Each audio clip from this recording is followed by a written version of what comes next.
Welcome to this week's leadership vlog. What I'm sharing this week is what living with cerebral palsy has recently reminded me of Agile. When organizations become agile, they want to overcome certain problems. They want to overcome their lack of delivery. They want to overcome their speed to market.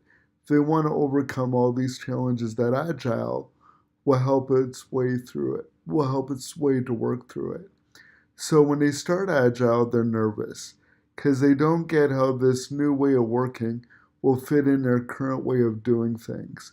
But they experiment and try, and they get Agile working by getting cross-functional groups to work together and institute new practices and technology to make it happen. First couple sprints are awkward, but then they get good at releasing everything regularly or in regular cadences. Then they think they're officially agile and they've overcome the challenges that they were shooting for, only to find out new problems arise. They find out that now that they're delivering more often, they see they have a disconnect between strategy and execution, so they need to figure that out.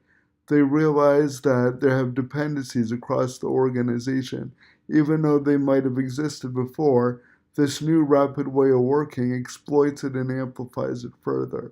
Then it comes to many other challenges like not the proper infrastructure or things to deliver as often. So then they think, why did we become agile? Because now we still have these problems we thought we overcame. And living with cerebral palsy, this weekend recently, I fell out of my chair. And I had to lay on the floor until my wife came.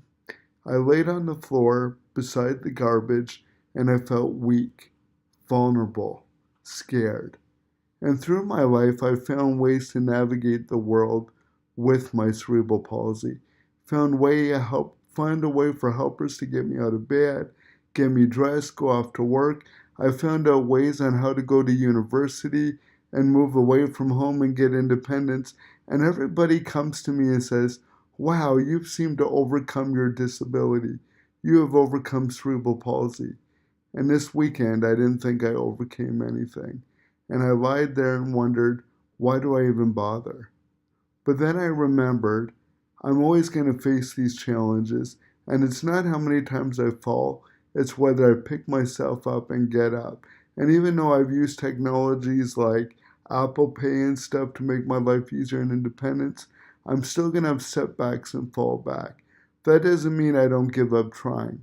Just like organizations that try Agile, when they discover new problems, they should fix it. Because Agile doesn't solve things, it brings the next most important problem to fix. So I don't think you overcome something forever.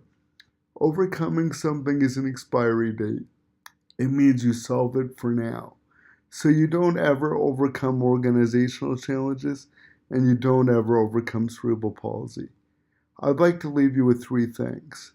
1, remember, overcoming something isn't forever, it's just a period of time. What you learn is how to solve problems.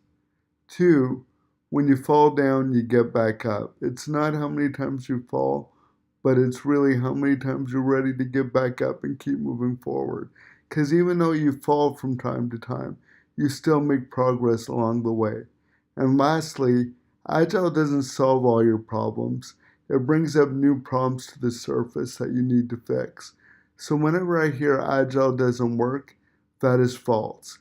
Organizations have just given up solving the problems that Agile brings up to let agility to evolve. Remember, lead how you'd like to be led. Thank you.